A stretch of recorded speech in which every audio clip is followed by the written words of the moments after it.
पूजनीय संत समाज, सम्मानीय सज्जनों एवं देवियों, संसार में बहुत से लोग पशु पक्षियों का मांस खाते हैं और वे इसे पसंद करते हैं। जब उनसे कहा जाता है कि भाई आप लोग इन मूक जानवरों को मार करके उनका यह गंदा मांस खाते हैं, यह उचित नहीं है, इसे नहीं खाना चाहिए, तब वे लोग कहते हैं कि जब भगवान ने उन्हें हमारे खाने के लिए ही बनाया है, तब हम उन जानवरों को क्यों न खाएं। ऐसा कहने वाले किस भगवान से पूछे हैं और किस भगवान ने आकर के उनको ऐसा कहा है कि हमने तुम्हें इसे खाने के लिए बनाया है, तुम इन्हें खाओ। यह मनुष्य बहुत चालाक है। अपनी जीभ की लंपटतावश यह भगवान को मोहरा बनाकर अपने मन की बात मानता है। उपरोक्त बात कहने वाले क्या अन्य जानवरों से सलाह लिए हैं कि तुम्हारा जीवन हमारे आहार के लिए भगवान ने बनाया है? यदि उनके पास जुबान होती, उन्मुख दीन जानवरों के पास यदि जुबान होती, तो वे कहते कि यह मनुष्य बहुत चालाक है, यह अपने भाई बंधुओं को धोखा देता है, अब हम मूक दीन पशु पक्षियों को भी धोखा दे रहा है और अपनी शक्ति का प्रयोग करके हमें मार मार करके खा रहा है। वस्तुतः यह मांस खाना चाहता ही है अगर, तो अपने ही मांस को खाए। जब हम किसी प्राणी की जान को बचा नहीं सकते, उसको जीवन दे नहीं सकते, तब उसकी जान लेने के लिए हमारा क्या अधिकार है? आखिर ये निर्ममता पूर्वक किसी की हत्या करके और उसको दुख दर्द पीड़ा दे करके ही तो मांस मिलता है। मांस कहीं कोई जमीन से तो पैदा होता नहीं कि खेत की तरह, फसल की तरह मांस पैदा हो, अथवा पानी की तरह भी नहीं निकलता है कि जमीन में बोरिंग करके जैसे पानी निकाल लिया जाता है वैसे मांस निकल आए। और आकाश से बरसता भी नहीं है, पेड़ों में फलता भी नहीं है, ये तो चलते फिरते हुए जानदार प्राणियों को मार करके ही मिलता है। फिर ऐसे मांस को खाना जिसमें गंदा रक्त, मवाद, खून, पसीना, बाल, चाम, हड्डी, मलमूत्र जिसमें भरा हुआ हो, थूक खखार कफ से जो लथपथ हो, ऐसी घृणित और गंदी चीज को ये समझदार कहलाने वाला पढ़ा लिखा बुद्धिमान बुद्धिजीवी मनुष्य जिसे कहते हैं, यह अपने मुख में रखकर खाए, यह कहाँ की समझदारी है? आर्थिक दृष्टि से भी मांस बहुत ही महंगा है, यह भी मनुष्य के लिए इतना सुविधाजनक नहीं है। एक दाल, चावल, गेहूं, फल फूल की कीमत को आप देखिए और मांस की कीमत को देखिए, जो सब प्रकार से त्याज्य है, शरीर के लिए भी अनुकूल नहीं है। बड़ी कृत्रिमता और नकलबाजी करके जो मिलता है, बनाया जाता है, वह कितना महंगा, और जो स्वाभाविक शरीर के लिए अमृत स्वरूप और पूर्ण पवित्रता और सब प्रकार से सात्विकता से परिपूर्ण है, वह अनाज, फल फूल आदि कितना सस्ता है। फिर भी लोग देखा देखी दूसरों के उसी हिंसा युक्त चीज के लिए ही दौड़ रहे हैं। मनुष्य का जीवन शाकाहारी जीवन है, प्रकृति ने इसे मांसाहारी नहीं बनाया है। संसार में दो प्रकार के प्राणी होते हैं, कुछ लोग मांसाहारी हैं और कुछ प्राणी शाकाहारी हैं। शाकाहारी और मांसाहारी प्राणियों के शरीर की बनावट ही कुछ भिन्न भिन्न प्रकार की होती है। प्रकृति ने जिनको स्वाभाविक मांसाहारी बनाया है, उनके शरीरों की भी हम तुलना कर लें। जैसे जो मांसाहारी होते हैं उनके दांत नुकीले होते हैं, क्योंकि उनको दांत से ही स्वयं चीर फाड़ करके खाना होता है। तो उसमें सहयोग कर सके दांत, वैसे उनके नुकीले दांत होते हैं। लेकिन शाकाहारी प्राणियों के दांत ऐसे नहीं होते। उनके दांत चपटे, शायद चबा कर खाने वाले होते हैं।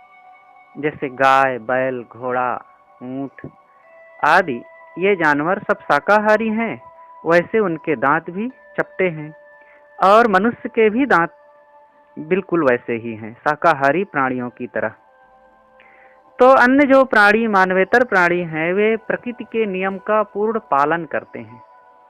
जो मांसाहारी हैं वे मांस खाते हैं, शाकाहारी हैं गाय, बैल आदि वे साग, घास, चारा, अनाज आदि खाते हैं।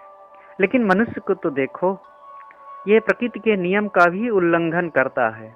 इसीलिए तो इसके पास शारीरिक, मानसिक और पारिवारिक सामाजिक समस्याओं का अंबार लगा हुआ है। मांसाहारी प्राणियों की आंत छोटी होती है ताकि वे चबाए हुए उस मांस को आसानी से पचा सकें। लेकिन जो शाकाहारी प्राणी हैं उनकी आंत लंबी होती है ताकि वे खाए हुए अन्न से काफ़ी शक्ति, एनर्जी ले सकें और फिर समय से वो उसको पचा सकें। तो मनुष्य की आंत बड़ी होती है, इसको मांस पचाने में बहुत समय लगता है और बिना पकाए तो यह खा ही नहीं सकता, पचा ही नहीं सकता। शाकाहारी प्राणियों को पसीना नहीं आता। शाकाहारी प्राणियों को पसीना आता है, लेकिन मांसाहारी प्राणियों को पसीना नहीं आता है। मांसाहारी प्राणियों को रात में दिखता है, लेकिन शाकाहारी प्राणियों को रात में नहीं दिखता, उनको बाह्य प्रकाश की आवश्यकता होती है। मांसाहारी प्राणियों के नख भी नुकीले होते हैं और शाकाहारी प्राणी के नख सामान्य होते हैं। जन्मजात मांसाहारी प्राणियों के बच्चों को कई दिनों तक, लगभग 21 दिनों तक दिखाई नहीं पड़ता, लेकिन जो शाकाहारी प्राणी हैं उनके बच्चे जन्मते ही देखने लगते हैं। मांसाहारी प्राणी जीभ उलट करके चाटते हुए पानी पीते हैं, लेकिन शाकाहारी प्राणी सुरक करके पानी पीते हैं। मांसाहारी जितने जानवर हैं वे सब समय भयभीत होते हैं, लेकिन मांसाहारी स्वाभाविक निर्भय होता है। जैसे देखिए, एक शेर जिसे जंगल का राजा कहा जाता है, वह भी जब चलता है तो पीछे मुड़ मुड़ करके देख लेता है, कहीं कोई हमलावर तो नहीं आ रहा है। इसी प्रकार अन्य सभी जानवर वे खटक की नींद सोते हैं, निर्भय होकर के लंबी नींद नहीं सोते। लेकिन शाकाहारी प्राणी जो हैं वे खर्राटे के साथ बड़े आराम से निर्भयता पूर्वक सोते हैं और उनको कोई भय नहीं होता। हाथी चलता है, वो मस्त चाल चलता है, वो मुड़ के देखता नहीं है, लेकिन शेर को भय होता है, कोई आ तो नहीं रहा। इस प्रकार से इन जानवरों में कितनी विषमता है और सब अपनी अपनी प्रकृति के अनुसार वे जीवन जीते हैं और हर नियम का पालन करते हैं। कोई भगवान आवे और कहे कि हम तुम्हारी रक्षा करना चाहते हैं, बताओ तुम्हारी क्या समस्या है, तो शायद सभी प्राणी एक स्वर से यही कहेंगे कि हमारी अन्य कोई समस्या नहीं है, बस इन दो पैर वाले मनुष्यों को हमसे दूर कर दीजिए सदा के लिए। चाहे वे जल में रहने वाली मछलियां हों और चाहे थल में रहने वाले जानवर हों, पशु पक्षी आदि, और चाहे आकाश में उड़ने वाले वे पक्षी हों, सबको खतरा केवल मनुष्य से है, जिसे इस धरती का सिरमौर प्राणी कहा जाता है मनुष्य। वह मनुष्य सबके लिए खतरा बन जाए, ये कितना बड़ा लज्जा और शर्म की बात है हमारे लिए। अरे जो श्रेष्ठ है वो रक्षक होना चाहिए, वो दयालु होना चाहिए, वो सबका पालन करने वाला होना चाहिए, ये इसमें उसकी विशेषता है। लेकिन बड़े कहलाकर, श्रेष्ठ और बुद्धिमान कहला करके भक्षक बन जाना, ये बहुत ही लज्जाजनक है। इसलिए मनुष्य का कर्तव्य है कि अन्य प्राणियों की रक्षा करे जितना बन सके, उन्हें दुख ना दे, उन्हें सतावे ना, उन्हें मारे ना। बस मानो वो बहुत बड़ा उपकार कर रहा है उनके साथ। वे स्वयं खा पी जी लेते हैं, उनको आप खिलावें पिलावें कोई जरूरत नहीं है। बस आप उनको दुख ना दीजिए, मारे काटे नहीं, जाल में फंसा करके किसी ढंग से उनको सतावे नहीं। बस यही मनुष्य का बहुत बड़ा उपकार होगा। इसीलिए कहा गया है कि जीवों पर दया करो। दया धर्म नहीं मन में, मुखड़ा क्या देखे दर्पण में। इसलिए हर इंसान का कर्तव्य है कि सर्वप्रथम वो दयालु बने। एक व्यक्ति बाजार से लौट रहा था।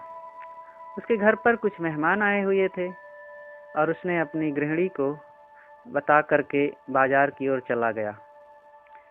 उसने घर में बताया कि कुछ अतिथि आए हैं, उनके खाने पीने की कुछ तैयारियां करो, मैं सब्जी ला करके देता हूँ।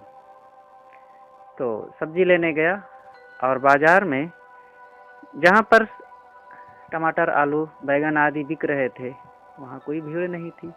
एक किनारे में अधिक भीड़ दिखी, जहाँ पर एक व्यक्ति बड़ी निर्ममता और खूंखारता पूर्वक एक जानवर को काट करके टुकड़े टुकड़े करके लोगों को दे रहा था। मांस की दुकान जहाँ थी, सोचा कि यहाँ बड़ी भीड़ है, ये शायद सर्वोत्तम सब्जी होगी। खरीदा और फिर बेचने वाले से कहा, भाई साहब इसको मैं कैसे बनाऊंगा? तो उन्होंने कहा कि ऐसे ऐसे बना लेना। उन्होंने कहा मैं भूल जाऊंगा, ऐसा करो एक कागज में लिख करके मुझे दे दो। वो झुंझलाते हुए कहा, तुम भी कैसे व्यक्ति हो? और वो लिख करके इतना नमक, इतना मिर्चा, इतना धनिया, इतना प्याज, इतना तेल डालना और इस ढंग से बनाना, सब्जी तैयार। तो एक हाथ में पर्चा, एक हाथ में मांस की वो लहूलुहान गठरी लेकर के चला जा रहा था मस्त होकर। रास्ते में एक बाज पक्षी आकाश में उड़ता हुआ देखा कि ये कोई रक्त रंजित मेरे लिए कोई खाद्य पदार्थ है, और एक ही झपट्टे में उसके उस मांस की गठरी को लेकर के आकाश में उड़ गया। यह व्यक्ति पर्ची दिखाते हुए कहता है, अरे तुम खाओगे तो कैसे खाओगे? अगर तुम्हें खाना ही है तो इस पर्चे को भी ले जाओ, इसके अनुसार खाना। सोचो, क्या उस बाज पक्षी को पर्चे की जरूरत है? उसको नमक मिर्च मसाला तेल धनिया और चूल्हा गैस की जरूरत है? उसका वो स्वाभाविक आहार है।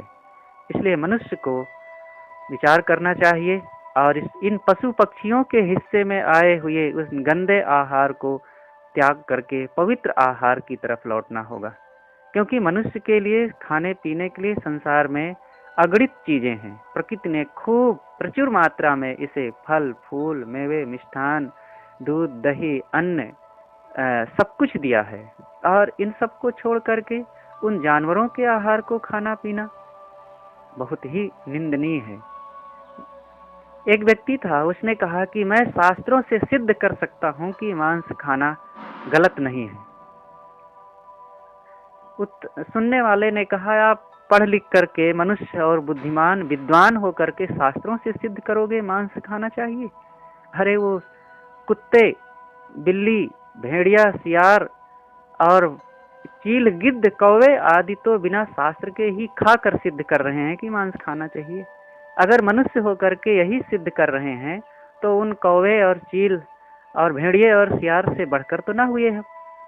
इसलिए मनुष्य का कर्तव्य है कि इन गंदी चीजों का त्याग करके मनुष्यता का आहार खाएं, जो दया प्रेम करुणा सात्विकता और पवित्रता से परिपूर्ण होता है, जो शरीर के लिए भी सब प्रकार से अनुकूल होता है। इसलिए इन चीजों का त्याग होना चाहिए और पवित्र चीजों को ग्रहण करके हम पवित्र जीवन पवित्र मन और शांति के हकदार बने।